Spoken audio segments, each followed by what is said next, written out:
आप सभी लोगों का बहुत बहुत स्वागत है। आज आपके सामने स्वामी दयानंद सरस्वती जी के जीवन के बारे में कुछ बातें रखी जाएंगी।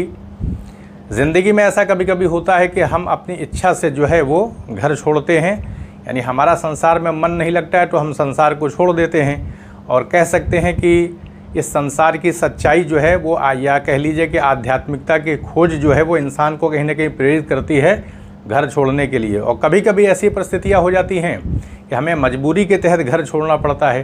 तो अभी इस वीडियो के अंदर आप देख लेंगे कि स्वामी दयानंद सरस्वती ने अपनी इच्छा से घर छोड़ा था, जबकि उनके गुरु स्वामी विरजानंद जो हैं उनको मजबूरी के तहत अपना घर छोड़ना पड़ा था, और कैसे समय ने जो है वो दो महान व्यक्तित्व जो हैं उनको मिलाने का काम किया। तो अभी आप आगे वीडियो में देखेंगे, इससे सीखने का मौका मिलेगा कि किस तरह से समय जो है हमारे लिए किसी चीज़ को तय करता है। तो अपने जीवन में जो भी हमारे समस्याएं आ रही हैं उसको ले करके हमें परेशान नहीं होना चाहिए, इसलिए कि जब समस्याएं आती हैं तभी हमारे व्यक्तित्व के अंदर जो अंतर्निहित गुण होते हैं उनका विकास होता है, क्योंकि उसके माध्यम से पे हमारी परीक्षा होती है। तो अगर हम उस परीक्षा में अपने बुद्धि और विवेक के माध्यम से सफल हो जाते हैं तो कहीं ना कहीं एक आत्मविश्वास मिलता है।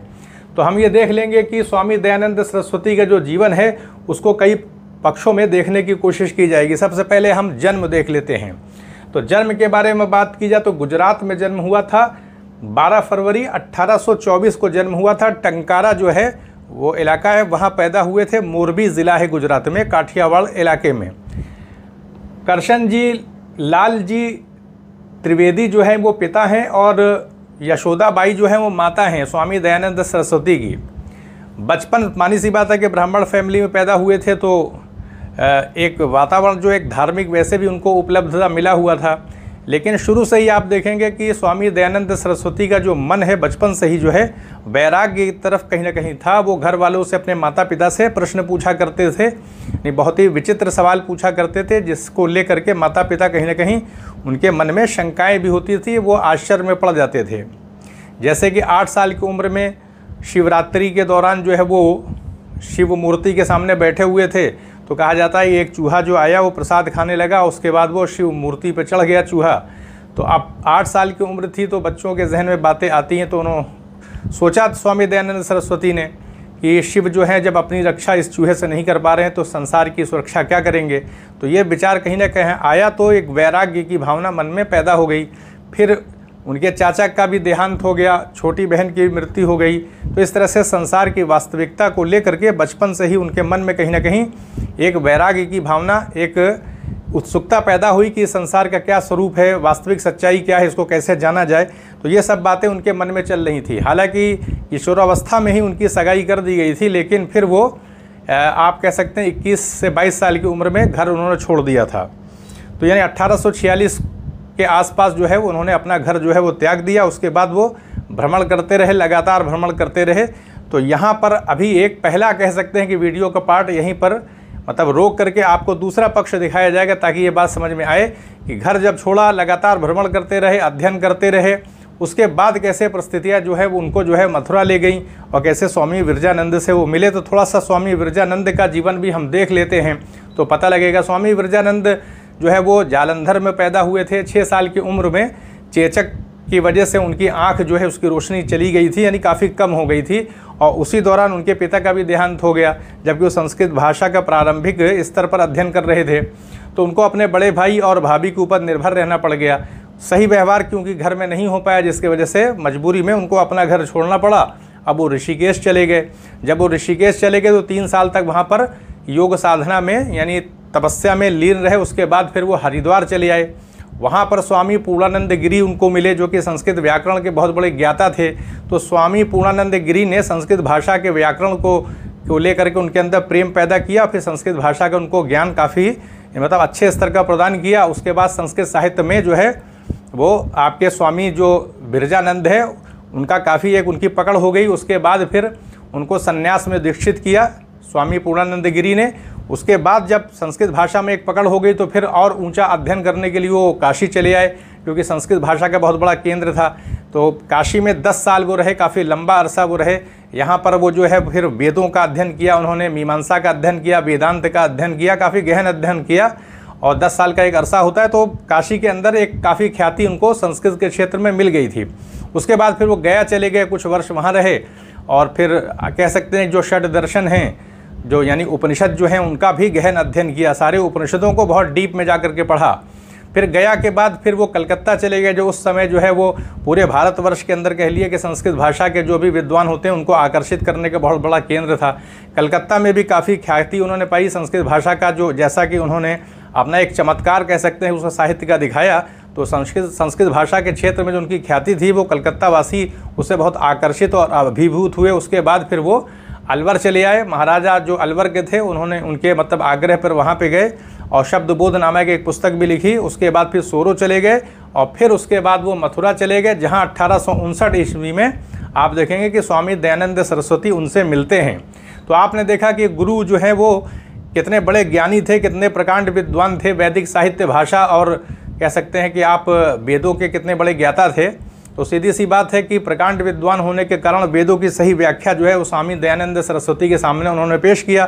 तो स्वामी दयानंद सरस्वती उससे पहले ही इतना भ्रमण कर चुके थे, काफ़ी अरसे तक वो भ्रमणशील जीवन जी रहे थे, लोगों से मिल रहे थे, यौगिक क्रियाओं में लीन थे, तो उनको वैसे भी काफ़ी ज्ञान प्राप्त हो चुका था। लेकिन जब स्वामी विरजानंद सरस्वती के पास वो मतलब कुछ वर्षों तक रहे, तो उनको जब एक वैदिक साहित्य जो होता है, वेदों का जो वास्तविक ज्ञान है, जब स्वामी विरजानंद ने उनको बताया, तो उससे भी उनकी वेदों को में ले करके जो एक विश्वास था वो बहुत ज़्यादा दृढ़ होता चला गया, मजबूत हुआ। तो फिर स्वामी विरजानंद ने कहा कि तुम जो है वो वेदों की पुनर्स्थापना करने के लिए जो गैर अवैदिक तत्व आ चुके हैं वैदिक धर्म में, उसको दूर करने के लिए तुम्हें प्रचार प्रसार करना होगा। तो अपने गुरु से वादा किया उन्होंने। उसके बाद फिर 1863 ईस्वी में मथुरा से मतलब आगरा से जो है वो धर्म का प्रचार करना शुरू कर दिया। अब जब धर्म का प्रचार करना शुरू कर दिया तो सीधी सी बात है कि उसका विरोध होता है, क्योंकि जो बातें वैदिक धर्म के अंदर ऐसी बातें आ गई थी जो उसका हिस्सा नहीं थी, उनका जब उसकी आलोचना किया, शास्त्रार्थ किया, बड़े बड़े विद्वानों को उन्होंने हराया, तो कहीं ना कहीं आलोचना इंसान की होती है। तो आलोचनाओं के होते हुए भी कार्य करते रहे। ईसाई मिशनरियाँ भी काम कर रही थी, तो ईसाइयों की आलोचना भी उनके ऊपर हो रही थी। इसी तरीके से उन्होंने अपनी पुस्तक लिखा था 1875 ईस्वी में सत्यार्थ प्रकाश, जिसमें दूसरे धर्मों के बारे में भी विचार मिलता है। क्योंकि जब वो अपना एक लक्ष्य बना चुके थे कि हमको वेदों की ओर लौटो का जो नारा दिया था, यानी वेदों की पुनर्स्थापना करनी थी, उस कल्चर को जो कि वैदिक पीरियड में जो कल्चर मौजूद था उसको इस्टेब्लिश करना था, दोबारा पुनर्स्थापित करना था।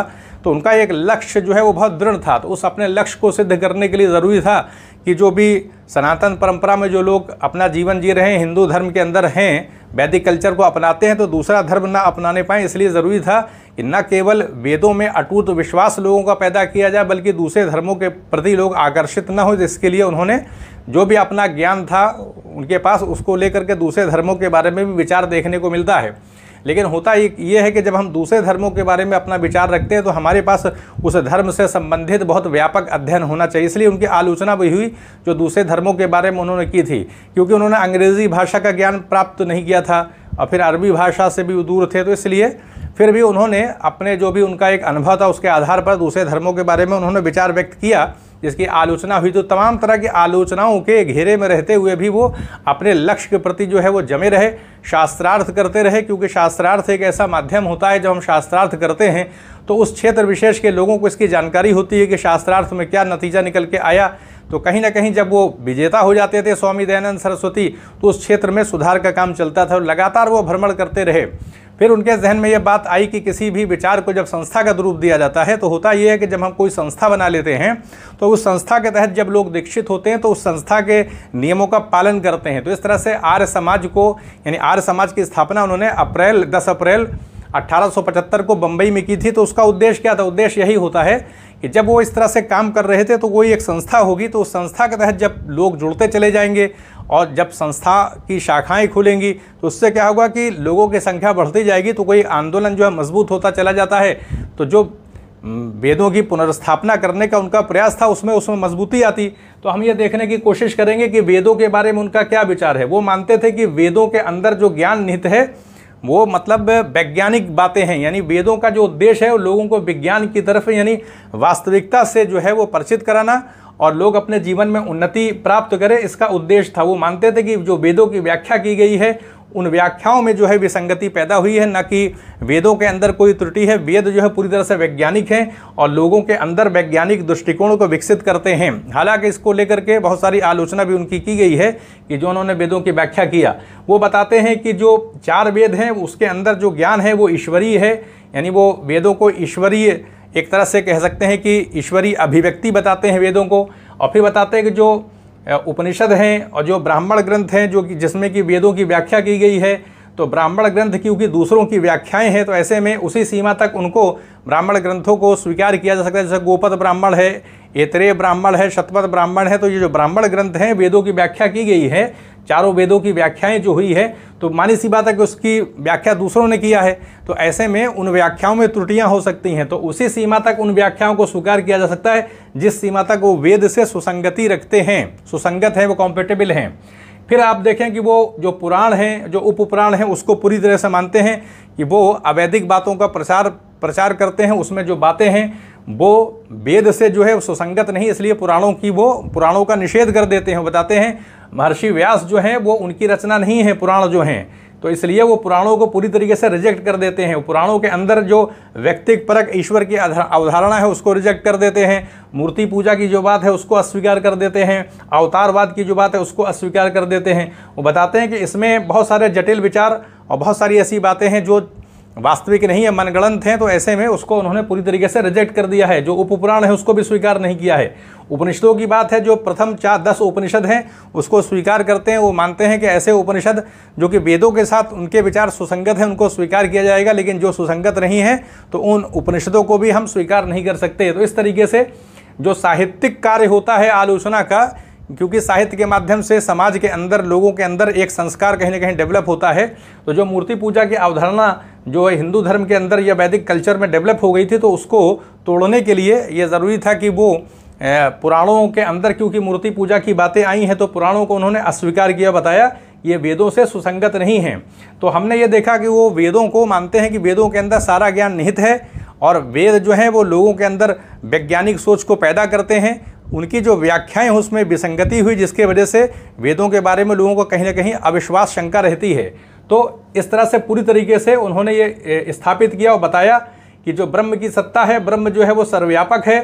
3 प्रकार की सत्ताओं को माना है। एक परमात्मा की सत्ता को माना है, उसी जगह प्रकृति को माना जो सत्व, रजस और तमस से मिलकर बनी है, और जीवात्मा को स्वीकार किया। और उन्होंने माना है कि जो ब्रह्म है वो सच्चिदानंद है, वो अत्यंत सूक्ष्म होता है, प्रकृति से भी सूक्ष्म होता है। जीवात्मा और प्रकृति के गुण ब्रह्म में सम्मिलित नहीं होते हैं। कोई न तो ब्रह्म के जैसा है और न ब्रह्म के विपरीत है। इसी तरीके से बताते हैं ब्रह्म जो है वो सर्वव्यापक है, हर जगह मौजूद है, वही सृष्टि की रचना करता है और पूरी सृष्टि को थामे हुए वही संचालित करता है। कोई ब्रह्म की तरह नहीं हो सकता। तो ये हमने देखा कि इस तरह की विचारधारा है, वो ब्रह्म का नाम ओम बताते हैं। तो इस तरह से हमने ये देखा कि साहित्यिक क्षेत्र में उन्होंने बहुत सारा कार्य किया। इससे क्या हुआ कि कहीं ना कहीं वैदिक धर्म के अंदर एक प्रकार से जो अवैधिक बातें थीं उसको निकालने में उनको जो है वो सहायता मिली, एक कहीं ना कहीं मजबूती आई वैदिक धर्म के अंदर। फिर आर्य समाज की स्थापना जब किया तो इसमें 10 सिद्धांत उन्होंने बनाए और फिर आर्य समाज के माध्यम से भी जो है वो काफ़ी हद तक उनके विचारों का प्रसार हुआ और वैदिक धर्म को पुनर्स्थापित करने में बहुत बड़ी मदद मिली। फिर आप देखेंगे कि इनकी मृत्यु जो हुई थी वो 30 अक्टूबर 1883 को अजमेर में हो गई थी। तो कुल मिलाकर के देखा जाए कि स्वामी दयानंद सरस्वती ने स्वामी विरजानंद से जो वादा किया था वो काफ़ी हद तक उन्होंने निभाया। शिक्षा के क्षेत्र में देखें, स्त्रियों के क्षेत्र में देखें तो वेदों की व्याख्या करने का अधिकार उन्होंने सबको प्रदान किया। उन्होंने बताया कि जितने भी प्राणी हैं सब ईश्वर की संतान हैं। उन्होंने बताया कि सब जो है वो ईश्वर के द्वारा ही रचे गए हैं, इसलिए सब बराबर होते हैं। तो वेदों की व्याख्या करने का अधिकार भी उन्होंने सबको प्रदान कर दिया। इसी तरीके से स्त्रियों को भी हर प्रकार के अधिकार प्रदान किए जो कि उनको वैदिक समय में, वैदिक पीरियड में उपलब्ध थे। तो एक बहुत बड़ी क्रांति कह सकते हैं, क्योंकि वेदों को पढ़ने का अधिकार नहीं था, शूद्रों को जो है वो शिक्षा प्राप्त करने का अधिकार नहीं था। तो इस तरह से वेदों की व्याख्या करने का जो अधिकार दिया उन्होंने, ये काफ़ी बड़ा एक सुधार उनका कह सकते हैं। इस तरह से उन्होंने बताया कि हर इंसान के अंदर अपनी विशिष्टता होती है, लोग अपने हिसाब से कर्मों को चुनते हैं। पहले जो है वर्ण व्यवस्था जो थी वो कर्म के आधार पर थी, प्रवृत्ति के आधार पर थी, बाद में वो जन्म के आधार पर होगी, तो उसकी उन्होंने आलोचना किया। यानी जो वर्ण व्यवस्था वैदिक काल में थी उसको उन्होंने स्वीकार किया और जातिवाद जो जातिवादी प्रथा चल रही है जैसे वर्तमान में थी, उसको उन्होंने अस्वीकार किया। तो इस तरह से हमने देखा ये कि स्वामी दयानंद सरस्वती अकेले होकर के इतना पूरा बड़ा भारतवर्ष है, आप देखिए उसमें इतना बड़ा जन समुदाय है, तो उन्होंने अपने कार्यों से एक बहुत बड़ा प्रयास किया, उसमें काफ़ी हद तक सफल है। आज भी आर्य समाज को आप देखते हैं कि अब मौजूद है, उसका काम चलता रहता है। इसी तरीके से देखिए शिक्षा के क्षेत्र में भी उन्होंने काफ़ी काम किया।